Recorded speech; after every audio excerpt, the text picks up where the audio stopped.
Hello guys, welcome to my first mini blog.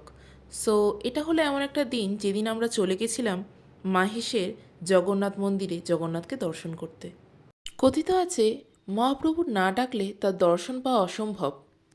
সেদিনকে তাই বাবার বন্ধু শিবানন্দ কাকুর সান্নিধ্যে মহাপ্রভুকে আরও সামনাসামনি দেখবার সৌভাগ্য হয়েছিল। মন্দিরে পৌঁছানোর সাথে সাথেই ঠাকুরমশাই জগন্নাথ, বলরাম এবং সুভদ্রাকে একে একে মালা পরিয়ে দিলেন এবং আমরা পুষ্পাঞ্জলি দিলাম। পুরীতে অনেকবার গেলেও পুরীতে এত কাছ থেকে জগবন্ধুকে দেখবার সৌভাগ্য হয়নি, তবে মাহেশে এসে সেই ইচ্ছা পূর্ণ হলো।